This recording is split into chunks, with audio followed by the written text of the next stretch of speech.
Perdón, un ratito, por favor.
Disculpen, se me había quedado pegado algo en el programa. A partir de este momento contamos del 1 al 5 y estamos al aire. 3, 2, perdón, sí. Disculpen, por favor.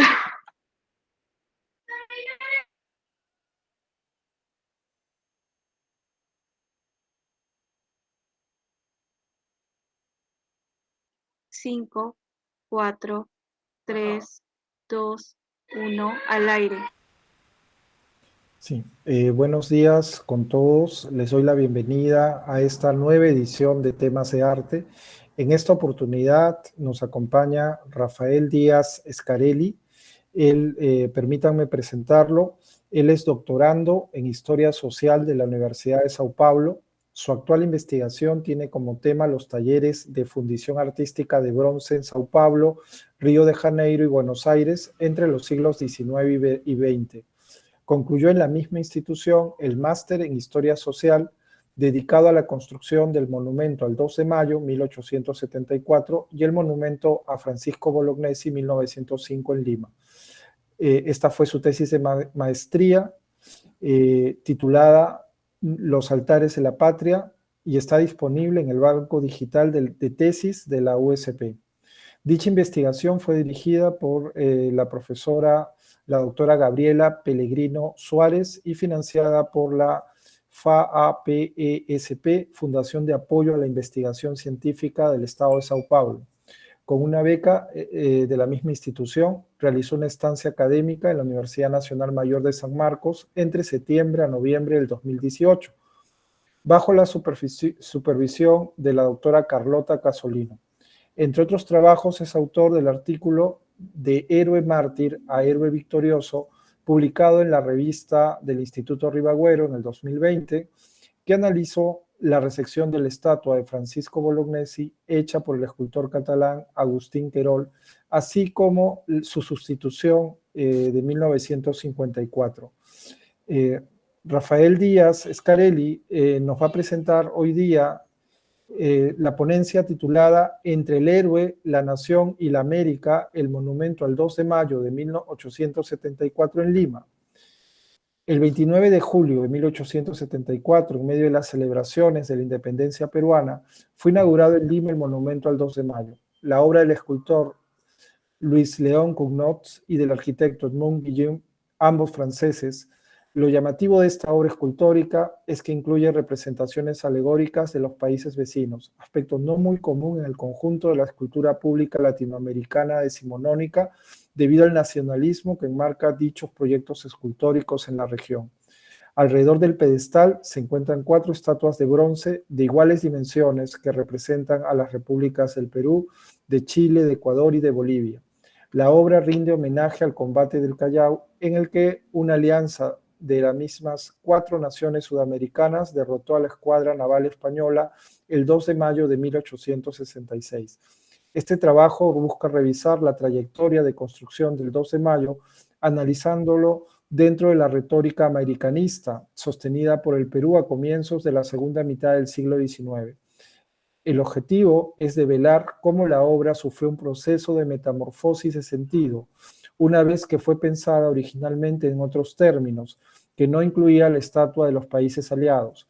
Por otro lado, se pretende también emprender un análisis formal del monumento, rescatando las referencias movilizadas por el escultor francés para representar a las naciones aliadas. Este trabajo hizo parte de la investigación en maestría realizada en la Universidad de Sao Paulo y financiada por las instituciones antes mencionadas. Le damos la bienvenida a Rafael. Gracias nuevamente por acompañarnos. Adelante, Rafael. Quisiera agradecerles por esta invitación para participar de este ciclo de conferencias, temas de arte, en especial al profesor Fernando Villegas Torres y al conjunto de la universidad. Es para mí un gusto poder charlar sobre mi tesis de maestría sobre estos temas. Voy a compartir mi pantalla.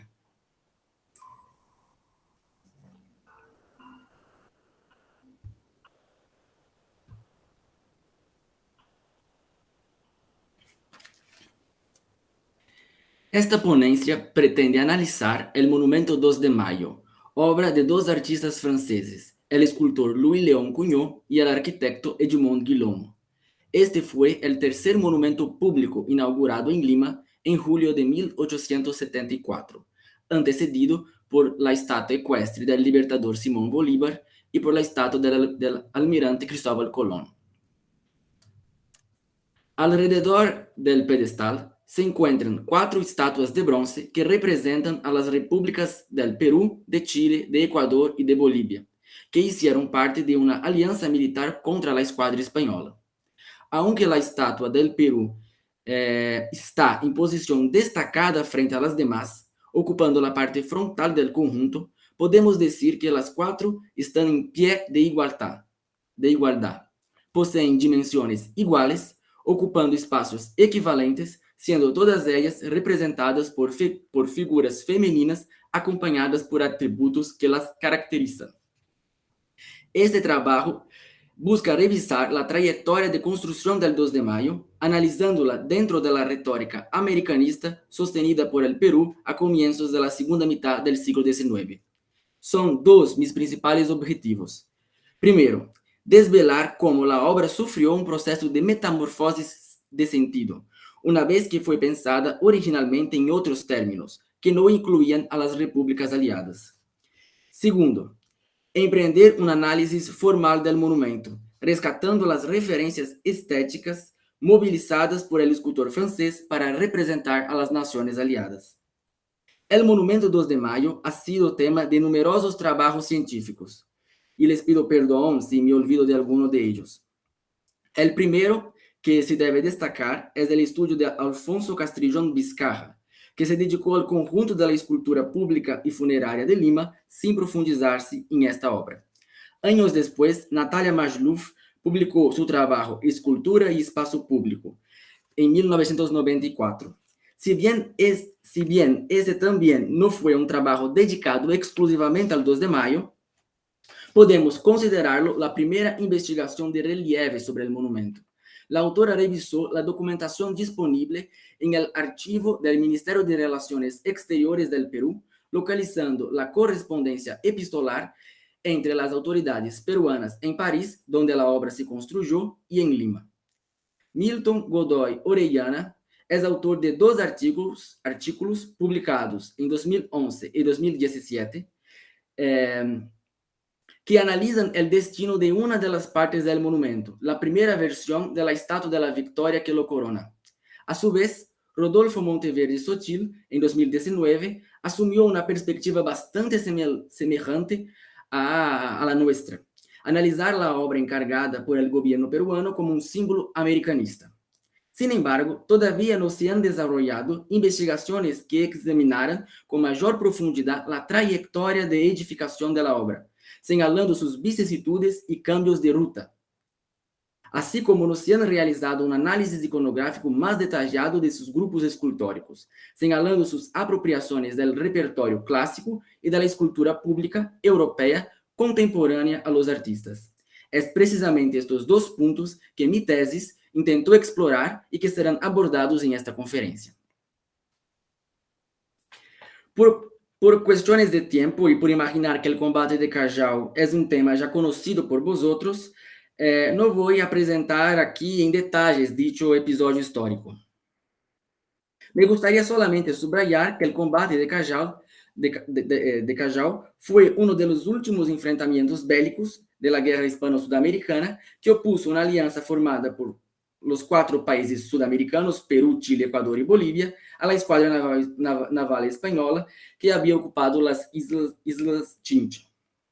Si bien las fuerzas peruanas han logrado resistir al ataque español al puerto de Callao el 2 de mayo, murió en dicho confronto el entonces secretario de Guerra del Perú, coronel José Gálvez, en la explosión de la Torre de la Merced, donde estaba posicionado. El día siguiente al conflicto, el presidente coronel Mariano Ignacio Prado promulgó el decreto que es el punto de partida para la obra escultórica aquí en análisis. Sin embargo, leyendo el decreto, verificamos que no se trata del mismo monumento inaugurado casi 10 años después. No se habla allí de las repúblicas aliadas, sino específicamente del fallecido Gálvez, rápidamente convertido en héroe nacional. El segundo artículo del decreto determinaba que, y lo cito en comillas, en la cúspide del monumento se colocará el busto del secretario de la guerra, coronel Don José Gálvez, y en los lugares convenientes por orden de sus graduaciones los nombres de todas las víctimas de este memorable día.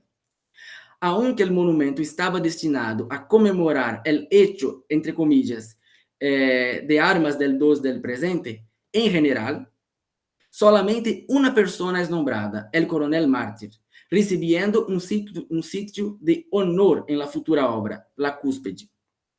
Empero, acompañando los documentos que testimonian la construcción del monumento, vemos que tiene lugar una metamorfosis de sentido.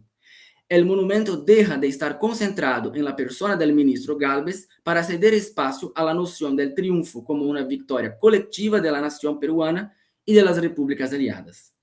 El primer cambio surge poco tiempo después del primer decreto presidencial, cuando el secretario José María Quimper firmó el 26 de junio de 1866 un nuevo decreto, presentando aquellas que deberían ser las bases para un concurso destinado a elegir un artista para la construcción de la obra. Además de determinar la convocación del concurso en París, el decreto de Quimper incluye por la primera vez a las repúblicas aliadas, diciendo: en la base se colocarán 4 estatuas de pie o sentadas representando a las repúblicas aliadas, es decir, al Perú, Chile, Bolivia y Ecuador. A su vez, Gálvez mantuvo su posición de destaque, permaneciendo en la cúspide del monumento. El decreto de Quimper definía los premios a los vencedores y definía al pintor de historia suizo Mark Gleyre como el presidente de la futura comisión juzgadora de los proyectos. Fue precisamente gracias a la influencia de dicho personaje que el más importante cambio de sentido del futuro monumento tendría lugar. Gleyre, tras reunirse con el comisionado por el gobierno peruano en París, Numa Pompilio Yona, para tratar de la obra, le ofreció una serie de sugerencias de modificaciones en las dichas bases del concurso. Para Gleyre, mantener el coronel Gálvez en la cúspide del monumento generaría una tensión visual entre el héroe individual y la victoria como un triunfo de la nación y de sus aliadas. Yona transmitió las sugerencias de Gleyre en carta al gobierno peruano, escrita en noviembre de 1866. Y aquí cito un fragmento de la carta que Yona envió al gobierno peruano con las sugerencias de Mark Gleyre. Además de ese inconveniente que pudiera llamarse político, encuentra también otro artístico. Cree que si se colocara la estatua del ministro Gálvez en la cúspide del monumento, se faltaría a la unidad, ley primordial de todas las bellas artes. No sería ya uno, sino que serían 2 los asuntos principales del monumento: la glorificación del hecho colectivo nacional, de la memoria del 2 de mayo y el apoteosis del heroísmo individual del ilustre Gálvez. Esos 2 asuntos principales se embarazarían recíprocamente, o más bien el hecho nacional sería dominado y en cierto modo absorbido por el hecho individual aunque altamente glorioso. Como salida, el artista proponía que se instalara el busto de Gálvez, y también lo cito, en el frente del monumento, es decir, fuera del conjunto principal. Acogiendo las sugerencias del pintor suizo, el secretario Kemper firmó un nuevo decreto, determinando que la comisión juzgadora definiera el sitio más apropiado para inserir la figura del coronel en el conjunto escultórico. No obstante, la convocatoria del concurso, publicada en los periódicos en noviembre de 1867, no resolvió esta cuestión. Se definió que los proyectos deberían presentar 4 estatuas, de pie o sentadas, con el doble del tamaño natural, que representaran a las 4 repúblicas aliadas.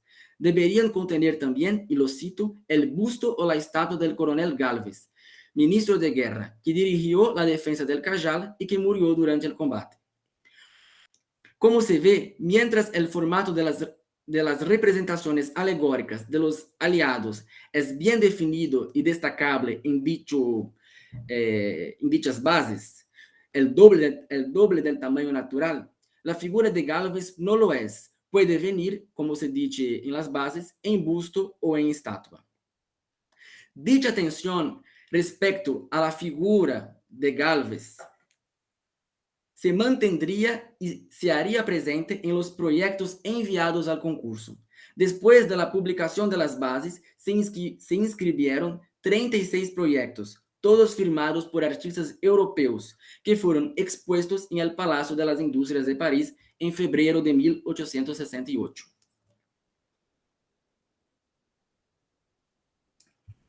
De dicha exposición se conserva un grabado publicado en el periódico francés L'Illustration, como ya ha señalado Natalia Majlouf, donde se ven las maquetas siendo admiradas por el público.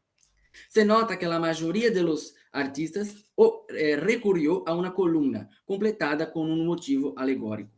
En dicha publicación, el cronista del periódico francés L'Illustration acusó a algunos de los participantes de no haber comprendido el lugar marginal que debería caber al héroe Gálvez en el conjunto del monumento.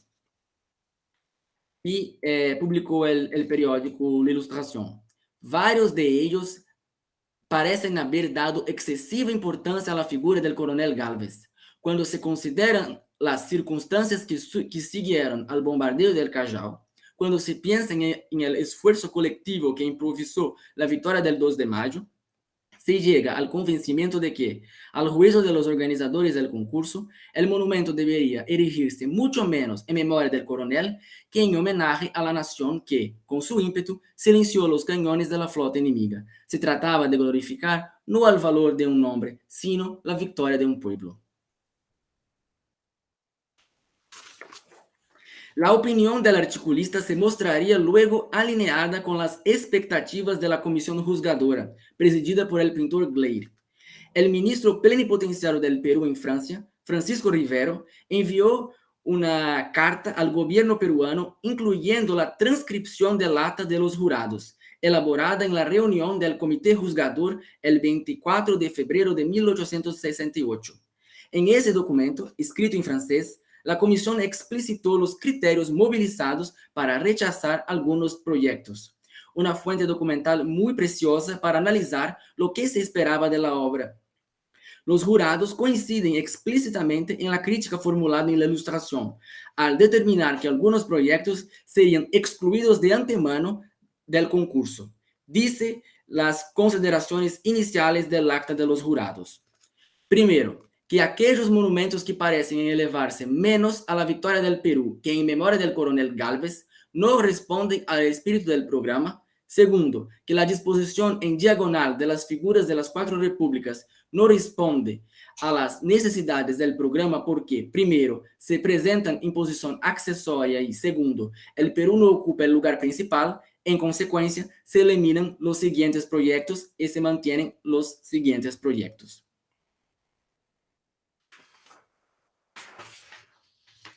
Vemos que las preocupaciones de la mesa de jurados no fueron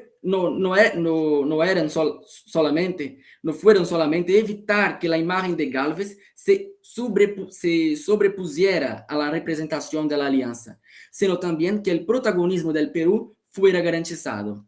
De esta manera, aunque las estatuas de los países aliados deberían estar en igualdad, con el mismo tamaño, el doble del natural, la idea era que el Perú debería venir en destaque, liderando el bloque de países aliados. Esta preocupación también es señalada por los jurados para justificar la elección del proyecto vencedor. Y se inscribió en el acta de los jurados. El jurado dio por unanimidad el primer premio al número 21. Aplaude la forma en que el programa ha sido entendido y presentado por el autor del proyecto. El conjunto tiene grandeza. La proporción de las figuras con la arquitectura es excelente. Los hechos se presentan con precisión y energía. El Perú, colocado al frente, lucha solo, mientras las repúblicas aliadas, agrupadas detrás de él, le ofrecen la ayuda de sus armas y sus finanzas. A los pies del Perú, el coronel Gálvez hace por su país el sacrificio de su vida. La victoria que corona el monumento está en un movimiento entusiasta. En dicha citación se explicitan también las demás soluciones encontradas por el proyecto vencedor para resolver la tensión entre las figuras de Gálvez y la Alianza Americana. Inserir una alegoría de la victoria en la cúspide de la columna, alegorizando el 2 de mayo como un triunfo colectivo, y la estatua del secretario de guerra Gálvez a los pies de la estatua del Perú. Así que el coronel Mártir, que al principio debería ocupar la cúspide del monumento, cedía dicho sitio a una alegoría de la victoria y pasaba entonces al pedestal, surgiendo casi como una ofrenda de sacrificio a su patria. Podemos comprender el destaque que Gálvez recibió en el decreto de 3 de mayo, el primer decreto que lanzó el monumento, que definió la construcción del monumento, como un esfuerzo del presidente Mariano Inácio Prado de homenajear a la actuación de su propio gobierno en el conflicto, ya que Gálvez hiciera parte de su gabinete ministerial. A su vez, la decisión de ampliar el objeto del homenaje e incluir a las repúblicas aliadas, que antecedió a las sugerencias del pintor Gleyre, correspondió al deseo de afirmar el protagonismo del Perú en la región, colocándolo como un líder de una alianza que derrotó a los españoles. De hecho, dicha dimensión estuvo, de cierto modo, presente desde el inicio, pues ya en el primer decreto del 3 de mayo se interpreta el resultado del combate como, entre comillas, la salvación de la honra del Perú y de la América. Con todo, la presencia de Gálvez en el 2 de mayo sufriría nuevos sobresaltos. Tras la salida de Prado de la presidencia, en 1868, Gálvez sería incluso excluido por completo del monumento, cuando llegó al poder Pedro Díaz-Canseco. Antiguo adversario político de Prado, a Díaz-Canseco no le interesaba exaltar la figura del exministro de su antecesor, de manera que determinó el 21 de abril de 1868 que se excluyera toda alegoría de figura personal de la obra. Empero, luego de la salida de Díaz-Canseco de la presidencia, el Congreso peruano aprobó una ley propuesta por el senador Ricardo Palma, restableciendo la estatua del héroe en el monumento. Aprobada la ley en enero de 1869, Gálvez recuperó su lugar al pie de la estatua del Perú. Bueno, empiezo agora a segunda parte de mi presentación, que es un análisis formal del Monumento 2 de Mayo. El Monumento 2 de Mayo es una obra vinculada a la tradición neoclásica. Mi propuesta es identificar las apropiaciones que los artistas hicieron del repertorio visual clásico greco-romano, así como señalar los diálogos que establecieron con la escultura pública decimonónica europea y especialmente francesa, que les era más cercana. Bueno, es importante señalar que todas las obras artísticas que serán mencionadas aquí como posibles referentes para el escultor Cugnot correspondían a producciones bastante afamadas en aquel periodo, que por supuesto eran conocidas por el artista y por un artista formado en la tradición académica de las bellas artes, premiado con el Prix de Rome y que, por lo tanto, pudo vivir en Roma y en París. Dentro de dicha tradición, el diálogo com outras obras, sobretudo o repertório clássico greco-romano, não era compreendido como um plágio, sino como um elemento de prestígio capaz de atestiguar o conhecimento de los cánones artísticos apreciados. El lector debe tener los oyentes deben tener presente que la tradición artística neoclásica y académica no solo aceptaba, sino que también valoraba dichos diálogos. Bueno, el monumento se compone de una columna rostral hecha en mármol, decorada con proas de navíos de guerra de bronce, haciendo referencia al carácter naval del combate.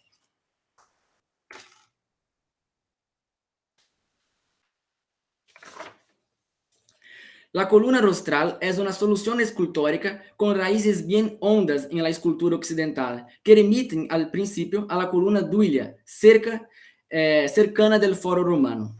Los artistas franceses, empero, parecen haber encontrado su inspiración estética en algo que les era más cercano en el tiempo y en el espacio. Es lo que sugiere el articulista Léon Daumartin en un texto publicado en el periódico francés Le Gaulois en 1868, poco después de la exposición de los proyectos en el Palacio de las Industrias.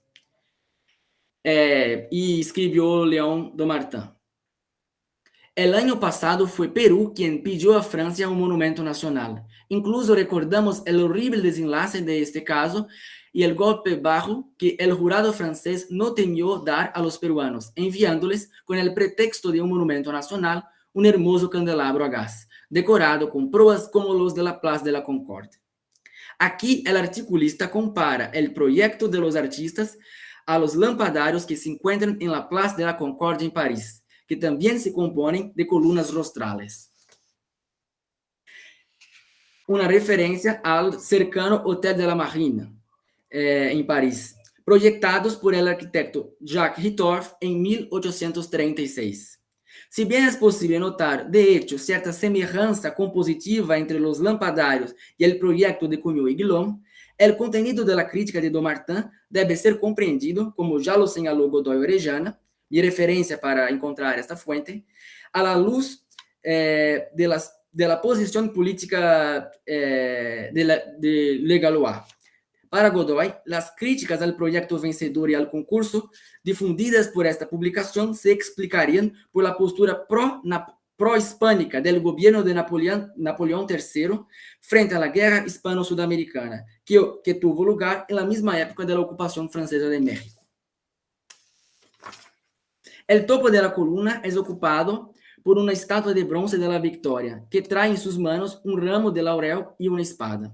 Como ya afirmó Natalia Masluf, dicha estatua fue cambiada durante el proceso de ejecución del monumento, por sugerencia del ministro plenipotenciario Pedro Gálvez. Tras contemplar el simulacro de la obra, que reunió las esculturas ya concluidas por el artista, exhibido en la exposición de 1872 en París, el ministro escribió una carta al gobierno peruano compartiendo sus impresiones. Para él, la estatua de la Victoria poseía proporciones exageradas, que divergían del restante del conjunto, lo que además representaba un riesgo en un país afectado por temblores de tierra.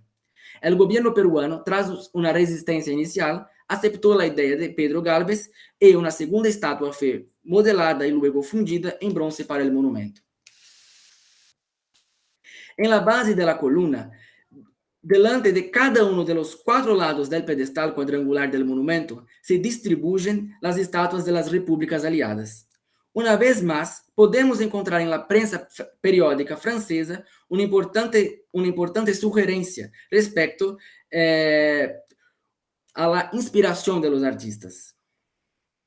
Durante la exposición de las maquetas en el Palacio de las Industrias, la Ilustración hizo una crítica dirigida no al proyecto vencedor, sino al conjunto de las propuestas presentadas, pero que corresponde muy bien a los lineamientos generales de la obra ejecutada. El periódico acusó lo que interpretó como una falta de creatividad de los artistas, que recurrieron a la ya reiterada solución de poner una estatua triunfal sobre una columna. El articulista destacó, en especial, la semejanza entre algunos proyectos y la columna de la Place du Châtelet. Se trata de la Fontaine du Palmier, instalada en la Place du Châtelet, en París, a comienzos del siglo XIX. Obra del escultor Louis-Simon Boiseau, que homenajea a los triunfos militares napoleónicos, inscritos en anillos de bronce presentes en la columna.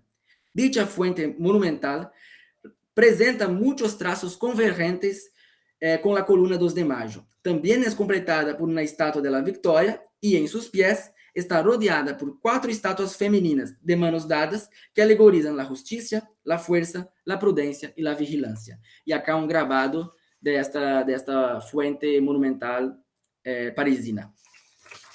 Empero, el propio escultor Cugnot ya había movilizado una composición muy semejante en un proyecto suyo, el monumento a Crespel de Lis, en Arras, Francia, que rinde tributo a un industrial francés. La obra se compone de una columna en cuya base están 2 estatuas femeninas de manos dadas, la industria y la agricultura. A los pies de las mujeres vemos a un conjunto de atributos que tiene el propósito de caracterizarlas como un arado, de manera muy parecida a lo que veremos en el 2 de mayo.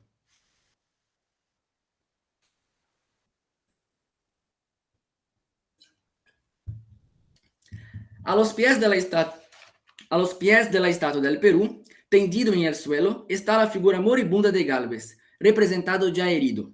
El secretario de Prado, vestido en uniforme militar, apoya el peso de su cuerpo en el brazo izquierdo, mientras segura en la mano diestra la espada, no más en posición de ataque, pues la arma está a punto de caer de su mano. Entonces acá la estatua del coronel José Gálvez, que está al pie de la estatua del Perú. Su representación está claramente alineada a la figura del conocido Gálata moribundo, hoy presente en el Museo Capitolino de Roma. Francis Haskell la incluyó en su catálogo de obras de la antigüedad que se convirtieron en modelos representacionales para el arte occidental. Si bien se trata de una escultura romana, copia de un original griego, fue descubierta solamente a fines del siglo XVII, gozando de gran prestigio desde entonces y siendo objeto de múltiples reproducciones. Además de eso, el Gálata moribundo se conformó también en un modelo para la representación de combatientes heridos y moribundos, como la estatua Aquiles muriendo de 1789 del escultor Jean-Baptiste Giraud, que representa el héroe intentando retirar la seta envenenada de su tobillo. Debemos tener presente que el escultor Cugnot, así como el arquitecto Guillaume, fueron agraciados con el Prix de Rome de la Academia Francesa, a través del cual viajaron para Roma becados por el gobierno francés, donde ciertamente pudieron admirar directamente el Gálata moribundo. Bueno, las estatuas de las repúblicas aliadas.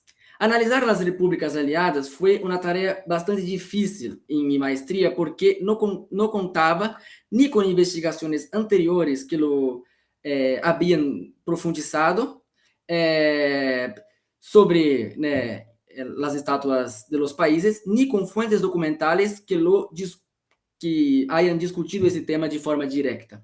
En primer lugar, es menester reconocer que la identificación de las alegorías fue inequívoca, porque se incluyó tanto la letra inicial del nombre de cada país como el escudo nacional en el pedestal, por detrás de las estatuas. Empero, el reto principal fue interpretar los atributos que acompañan a las figuras femeninas. Mi hipótesis es que el escultor se basó en los elementos presentes en los escudos nacionales de cada una de las repúblicas aliadas para crear sus atributos característicos. Operación bastante comprensible en se tratando de un artista europeo buscando individualizar naciones americanas, las que muy probablemente no conocía mucho bien. Para hacer este análisis, recurrí también a la publicación del periódico El Comercio, conmemorativa de la inauguración del monumento, el julio de 1874, y en la cual se incluyó una larga descripción de la obra, así como en fotografías firmadas por Moral y publicadas en la revista Prisma en 1906. Dicha opción se justifica por el hecho de que hoy día muchas de las piezas que hacían parte del conjunto se perdieron, a ejemplo de la espada empuñada por el Perú. Bueno, voy entonces a empezar justamente por la estatua del Perú. Como querían los miembros del jurado, la estatua del Perú se destaca frente a las demás, no solo por estar en la cara frontal del monumento, sino porque también es la única de las 4 que posee una postura más beligerante, más agresiva. En la mano derecha, la mujer empuña una espada en posición de ataque, mientras con la izquierda sostiene una grande bandera. A la cabeza lleva el gorro frigio, importante para afirmar la oposición ideológica entre las repúblicas aliadas y la monarquía española. A su derecha y a su izquierda se agrupan diversos elementos. El periódico El Comercio dice solamente que la estatua venía acompañada de una llama y no se pronuncia respecto a los demás componentes. Sin embargo, discordamos del análisis del cronista, pues es posible asociar directamente los elementos alrededor de la estatua del Perú al escudo nacional peruano. En dicho escudo podemos identificar la cornucopia liberando monedas, símbolo de la prosperidad, que puede ser vista al costado izquierdo de la estatua del Perú. Por otro lado, en el escudo están representados también la vicuña, especie de camelillo andino, distinto de la llama, y el árbol de la quina, planta presente en el territorio peruano. Los 2 elementos están representados al lado derecho de la estatua. La estatua de Chile es la única que, como el Perú, sostiene una espada, lo que se explica por el protagonismo del vecino dentro de la alianza. Fue el primer país a declarar guerra contra España y a los dos y al lado de los peruanos enfrentaron a los enemigos en algunos combates. En la otra mano, Chile lleva un rollo de papel donde se puede leer Tratado de Alianza 5 de diciembre de 1865. Una referencia a la alianza entre los 2 países que culminó en la alianza sudamericana más amplia contra la escuadra española. Así como la estatua del Perú, la de Chile presenta una serie de atributos que podemos vincular al escudo nacional chileno. El cóndor al costado derecho de la mujer, el penacho de 3 plumas, símbolo de distinción social que utilizaban los primeros presidentes del país, al costado izquierdo. Junto al penacho está también un facho litorio. Aunque el facho no está presente en el escudo chileno, por ser un símbolo romano asociado al poder y a la autoridad, podría combinarse al penacho tricolor como referencia a los gobernadores chilenos. Entonces, en esta imagen se puede ver a un lado el cóndor y al otro lado el penacho de 3 plumas y el facho litorio. A su vez, las estatuas de Ecuador y de Bolivia no son acompañadas de atributos tan directamente vinculados a los escudos nacionales de los 2 países. Dicho aspecto posiblemente se explica por el hecho de que los escudos ecuatoriano y boliviano poseen varios elementos comunes o semejantes a los escudos peruano y chileno, países más centrales en la narrativa del conflicto. De esta manera, para evitar confusiones, el artista recurrió a otros elementos. La estatua de Ecuador también lleva en una de las manos el rollo de papel con referencia al tratado. En su cabeza estaba originalmente una corona que ya se perdió.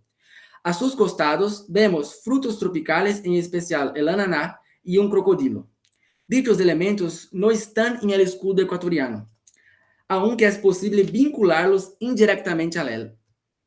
El cocodrilo, por ejemplo, descansa su pata sobre un jarro, sobre un vaso cuya boca vierte agua, siendo una posible asociación al río Guayas, representado en el escudo ecuatoriano, en cuyas orillas se encuentran poblaciones del reptil. El cronista del Comercio sugiere dicha asociación al decir, y lo cito entre comillas, pisa además sobre un caimán o lagarto tan abundante en su río principal. Por otro lado, la corona que aparece sobre la cabeza de la mujer se asemeja a rayos solares en diálogo con el sol presente en el escudo ecuatoriano. El mismo el comercio afirma que la estatua, también lo cito, lo corona un sol ecuatorial. Cumple aclarar que el animal que aparece en destaque en el escudo de Ecuador, el cóndor, no podría aparecer como atributo de esta estatua, una vez que ya sería representado en el lado chileno. La estatua que representa a Bolivia tiene en su cabeza una especie de yelmo que, cuando observamos más de cerca, notamos que se trata de la piel de la cabeza de un felino, Su hocino está sobre la frente de la mujer, mientras que las patas del animal se encuentran cruzadas sobre su pecho. Se trata de una referencia a las representaciones del héroe griego Hércules. El primero de sus famosos 12 trabajos, como cuenta la mitología griega, era matar el león de Nemea, que aterrorizaba la región donde vivía. Después de haber matado al león, el héroe le quitó el cuero e hizo un manto para sí mismo utilizándolo. Representaciones de Hércules con dicho yelmo se repitieron desde la antigüedad, desde las estatuas que representan al héroe como un chico, como el Hércules Fanciullo, fechada del siglo III a.C., hasta el arte del Renacimiento, como la pintura de Antonio Pollaiolo, Hércules Lidra, de fines del siglo XV. La asociación con el héroe Hércules se reviste de amplios contenidos simbólicos. En primer lugar, por la propia vinculación de la monarquía española con el héroe griego, establecida a través de la adopción por el emperador Carlos V del lema Plus Ultra y de las 2 columnas de Hércules como su enseña personal, luego asociada a la expansión ultramarina española. Por otro lado, el león está presente en el escudo de la corona de Castilla y León, de manera que el felino fue visto como una representación de la propia monarquía española. Interesante señalar, como demostró Natalia Magluf y Eduardo Bufardin, que se multiplicaron en la región andina del Perú en los años de la Guerra de Independencia representaciones de leones alegorizando a la antigua metrópoli, siendo dominados o abatidos por soldados. Dichas piezas fueron hechas en piedra de huamanga, un tipo de alabastro, vinculándose a una antigua tradición escultórica andina. A diferencia de las demás, la estatua de Bolivia no está acompañada de ningún atributo que la vincule al escudo boliviano. De un lado se encuentra un arado y mazorcas de maíz, del otro un niño desnudo. Aquí, una vez más, la inclusión de los elementos destacables en el escudo boliviano podría resultar en una confusión o repetición, a ejemplo de la llama, que se asemejaría a la vicuña peruana. Para comprender estos elementos, es muy interesante leer lo que escribe El Comercio en la edición conmemorativa de la inauguración. La estatua que representa a Bolivia es hermosa y varonil. Brota a sus pies el maíz y la cascarilla, y en tanto que con la mano derecha recibe el tratado que presenta el Ecuador, con la mano izquierda ofrece su hijo al Perú. Desgraciadamente, se ha cometido un grave error al colocar las estatuas en el monumento, que debe subsanarse, porque destruye el pensamiento simbólico y la unidad que presiden en todo él. Se han invertido el lugar que correspondía a las estatuas de Bolivia y el Ecuador, ocupando una el lugar de la otra, y viceversa. De modo que ahora Bolivia, a quien ofrece su hijo, no es el Perú, que amenazado en actitud defensiva, lo que necesita son auxilios eficaces y no papeles. Según el cronista, por lo tanto, cuando se montó el monumento en Lima, se produjo una confusión. Las estatuas de Ecuador y de Bolivia tuvieron sus sitios trocados, cambiados. En la concepción original de los artistas, era la estatua de Bolivia que debería venir al costado de la del Perú, a quien estaría ofreciendo su hijo, el niño desnudo, simbolizando su apoyo material a la causa peruana. La denuncia hecha por el periódico es comprobable. Como hemos dicho, antes de ser inaugurado en Lima, un simulacro del monumento ya había sido montado y expuesto al público en la exposición de 1872 en París, donde la obra ciertamente fue instalada bajo la orientación y supervisión de los artistas franceses Cugnot y Guillaume. Allí la obra fue fotografiada y representada en grabados que circularon en la prensa, a ejemplo del salido en el periódico francés L'Univers Illustré, el 6 de julio de 1872, reproducido aquí y también en la divulgación de esta conferencia. En esta imagen podemos verificar la posición original de la alegoría de Bolivia al lado de la estatua del Perú. Se puede ver la silueta del niño desnudo que la acompaña. Acá. Dicho aspecto nos llama la atención para el hecho de que las estatuas de las repúblicas aliadas presentes en el monumento no hacen gestos fortuitos ni ocupan posiciones aleatorias. Mirándolas en su conjunto y considerando sus posiciones originales, podemos reconstruir el hilo narrativo que las enlaza. La estatua del Perú es la única que surge en posición de acción. Empuña la espada con la mano diestra, como quien está en vísperas del combate. Su posición frontal y su actitud beligerante sugieren que es la líder de la alianza, como si tuviera el enemigo delante de sí. Todas las demás estatuas tienen los dos brazos abiertos, haciendo movimientos de ofrecer o de aceptar una ofrenda de la estatua vecina. Dando una vuelta alrededor del monumento, siguiendo a la derecha de la alegoría del Perú, la primera estatua que el observador encuentra es la de Chile, que también lleva una espada, pero no la usa para el combate. Al contrario, la ofrece al Perú en actitud de apoyo militar.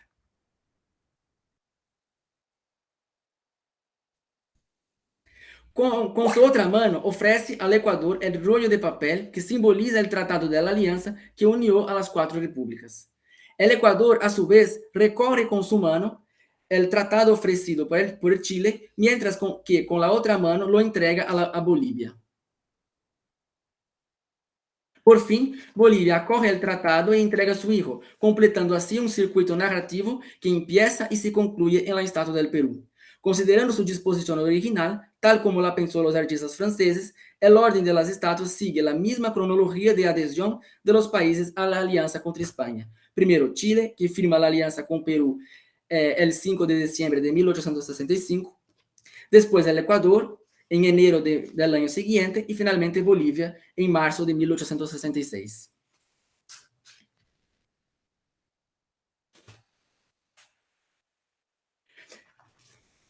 Para concluir, podemos identificar um claro esforço peruano, materializado em el monumento aqui analisado, por conferir al combate de Callao uma importância de escala continental. Al resistir al ataque español, los peruanos no obtuvieron una victoria exclusivamente nacional, sino americana, una vez que lograron alejar el riesgo colonizador representado por la antigua metrópolis europea. Dicho discurso se tradujo en otras obras artísticas producidas en el periodo que retrataron el combate, como la pintura del Gabinete Ministerial de Prado, conocida como Gabinete de los Talentos, del cual Gálvez hacía parte. En esta obra, de fecha y autoría desconocidas, los ministros de Prado aparecen en actitud reflexiva alrededor de un gran mapa de América, señalando con sus dedos a diferentes partes del mismo, haciendo, por lo tanto, una alusión directa a la escala continental del conflicto.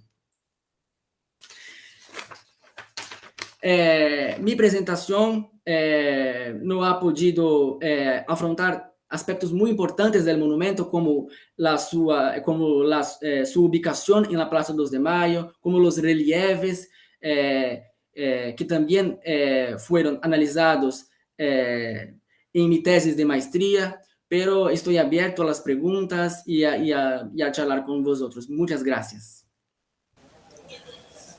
Sí, muchas gracias, Rafael, por la exposición, que es sumamente interesante y que estás incluso recuperando la posición original, ¿no?, de las figuras que tendrían que estar dentro de un ciclo narrativo vinculado un poco a la historia de la vinculación de cada país a partir del conflicto que hubo con España.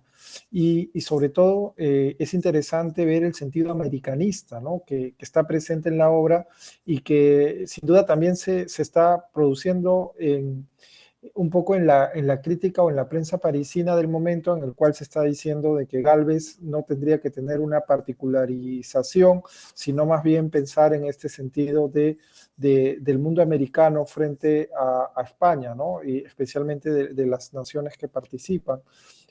Margaret, no sé si hay alguna pregunta para Rafael. Sí, así es, tenemos 3 preguntas. No, primero felicitarte, Rafael Díaz Scarelli, por la presentación, muy interesante cómo abordaste la estatua del 2 de mayo, y ahora sí vamos a comenzar un poco con las preguntas, ¿no? La primera viene siendo justo con cómo se relacionan los relieves de la base de la estatua, que comentaste que también existe una tesis, con las alegorías que nos has presentado hoy. ¿Yo debo responder, contestar a cada pregunta o solo después de un bloque? Ah, bueno, como Ah, si te sea más fácil, ¿no? Si Puedes, gustas, puedes responder ahora y después sigues respondiendo. sí. eh, entonces me gustaría agradecer también a Margaret por la mediación. Muchas gracias. Y a todos que me escucharon. Eh, en verdad, no hay una relación directa entre los relieves y las estatuas que alegorizan los países, porque las estatuas tienen un carácter alegórico, están alegorizando a los países, mientras que los relieves tienen un carácter más narrativo, como que recuperan desde las preparaciones que antecedieron el combate hasta la conmemoración. Entonces, cuando miramos a los relieves, vemos que son como imágenes en sentido cronológico de los episodios del combate, desde sus inicios, desde sus comienzos hasta el final. Y para analizarlos, yo también hice el mismo movimiento de recuperar los diálogos que los artistas hicieron con los cánones, con la escultura y con el arte que les era contemporánea. Entonces hice la misma reflexión, las mismas, intenté establecer los mismos diálogos, pero por el tiempo no es posible presentarles aquí también. Muchas gracias, Rafael. La segunda pregunta va más que nada con lo que mencionaste sobre la corona que se perdió en la alegoría de Ecuador, que si sabes aproximadamente cuándo sucedió esto y si es que hay algún otro símbolo que se ha perdido en la estatua. Así es, esta es una cuestión muy interesante, que no es una particularidad del Monumento 2 de Mayo, incluso en Brasil, en muchas otras grandes ciudades, muchas partes de los monumentos ya se fueron. No sé exactamente cuándo la corona se perdió, pero a comienzos del siglo XX sí estaba en el monumento porque por la prensa podemos verificar en fotografías que hasta por lo menos 1906 sí estaban allí. Otros elementos que se perdieron son las espadas. La espada de Perú, yo no tengo dudas que se perdió, incluso porque cuando vi por la primera vez el monumento, no había antes visto estas imágenes de las revistas y no he comprendido lo que la estatua, lo que la mujer del Perú estaba haciendo, porque estaba así y no tenía nada en su mano. Y también creo que que la espada de Galvez no está más allí. Y no me acuerdo si la estatua de Chile está. La espada de Chile está. Pero son estos elementos. La corona y la espada, yo no tengo dudas que se perdieron. Gracias. Ahora vamos con la tercera pregunta, que es que ¿quiénes se encargaron de armar la composición de la estatua cuando se instaló? Porque justo comentaste que hubo una confusión pese a que ya habían registros de cómo se debía de armar, entonces cómo se debían de montar. Entonces, ¿quiénes estuvieron a cargo de todo este montaje? Ah, sí. Es curioso porque para hacer esta investigación, yo revisé la documentación en el Ministerio de Relaciones Exteriores del Perú, en los periódicos El Comercio y otros, sobre todo en el ministerio se encuentra la comunicación entre el gobierno peruano en Lima y las autoridades peruanas en Francia. No he encontrado ninguna carta, ninguna comunicación directa con los artistas. Siempre hay la mediación, hay la actuación de las autoridades en Francia. Y en estas comunicaciones yo encontré muchos comentarios sobre las tensiones, sobre las disputas incluso que existieron, porque en Lima, por ejemplo, las autoridades hacían mucha presión para que el monumento fuera enviado el más el más rápido posible, mientras en París las autoridades se esforzaban para explicar los motivos de los atrasos, de los retrasos, por ejemplo, la Comuna de París, y las dificultades económicas, y estas tensiones también existieron respecto a la instalación del monumento, porque fue creada una junta de ingenieros para ser responsable por la instalación del monumento. No me acuerdo ahora cuál era el nombre del ingeniero que se encargó. Si no estoy equivocado, es Nicolás Merker, algo así, Nicolás Merker. Y yo encontré pedidos de esta comisión de ingenieros para que las autoridades en Francia enviaran, por ejemplo, los andaimes para la construcción del monumento, enviaran planes para la plaza, para el monumento, incluso se contrataron obreros, un marmolista, si no estoy equivocado, y un pedrero, albañil para la construcción del monumento, pero lo importante es que el escultor y el arquitecto no fueron a Lima para la construcción del monumento. Yo encontré incluso la expectativa en las cartas de que ellos se fueran, que ellos fueran a Lima, pero este viaje no se concretizó. Pero Guillaume, el arquitecto sí planificó la plaza, incluso idealizó las edificaciones que deberían estar alrededor de la plaza, pero eso no se concluyó, no se concluyó. El monumento se quedó sin una plaza apropiada hasta la década de 1920, cuando sí hubo la reurbanización de la Plaza 2 de Mayo. Yo creo que por no estar allí los artistas, el escultor y el arquitecto, que este error tuvo lugar. Es, bueno, algo así. No, perfecto. La verdad es que nos ha quedado muy claro, gracias. Y bueno, yo tengo una pregunta adicional que comentaste justo que una de las estatuas se cambió justamente por por los terremotos, ¿no? Porque Lima hay terremotos, hay temblores y puede que se pueda lastimar. Entonces, ¿alguna otra pieza se ha cambiado por motivos similares? Sí.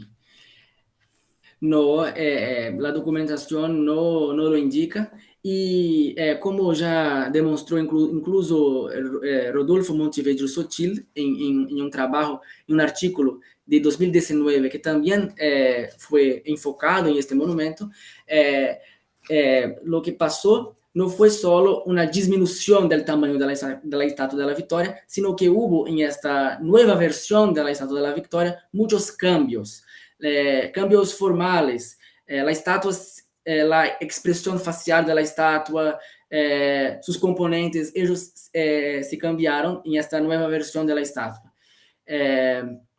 ¿Por qué? No sé todavía, es una cuestión que se puede refletir. En cierto sentido, la nueva versión de la estatua es un poco más serena, un poco más tranquila, menos enérgica que la primera versión. Quizás es una sugerencia política.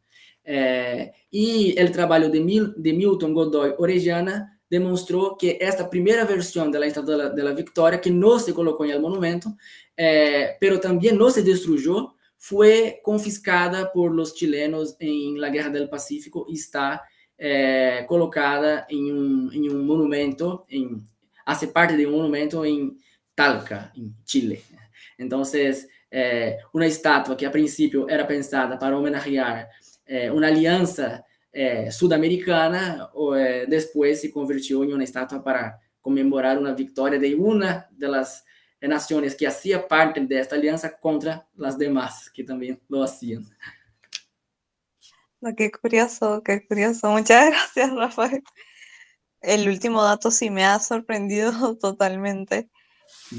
Bueno, hasta ahora estas son las preguntas que tenemos. Sí, bueno, nuevamente reiterarle a Rafael Díaz Scarelli nuestro agradecimiento desde la Escuela de Arte. Creo que la exposición ha sido bastante clara y ha dado luces de cosas nuevas sobre el monumento al 2 de mayo que en algunos casos se desconocían. Y creo que es importante, ¿no es cierto?, que Rafael haya podido dar a conocer sus investigaciones en el medio peruano.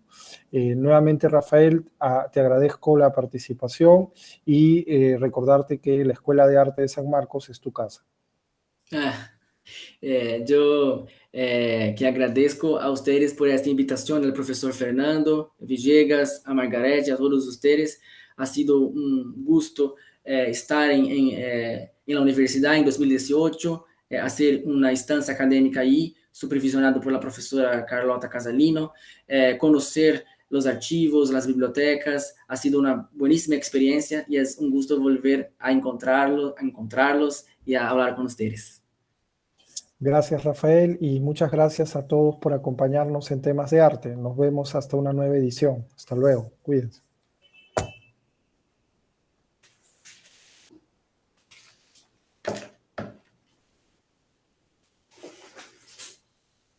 Sí, ya estamos fuera del aire. Sí, estamos fuera del aire. Pues nada, Rafael, qué gusto escuchar y la verdad es que ha sido muy interesante la conferencia, me ha gustado mucho y con cosas nuevas, ¿no? Y interesante también la reflexión al final, ¿no? Que al final terminó Chile con una parte del monumento a pesar de que simbolizaba la Unión de América, ¿no? Es como, sí, es paradójico, ¿no? Pero bueno, a veces pasa esas cosas en nuestros países que somos tan complejos, ¿no? A veces de vernos en perspectivas. Pero sí, interesante, ¿no? Será motivo para visitar Talca. Bueno, Rafael, la escuela te va a dar una constancia, en la semana te voy a pasar la constancia de participación de temas de arte y cualquier cosa estamos en contacto. Más bien, muchas gracias por darte el tiempo de estar con nosotros. Yo que agradezco porque siempre he tenido la voluntad de compartir con ustedes mis investigaciones. Esta fue la primera oportunidad de hacerlo para un público más amplio, entonces muchas gracias. Muy bien, Rafael. Cuídate, estamos en contacto. Muchas gracias a las dos, a Margaret, a Lisette. ¿Quién estaba? Cintia. Cintia. Muchas gracias también por la difusión. Ya nos vemos, cuídense. Hasta luego. Hasta luego. Hasta luego.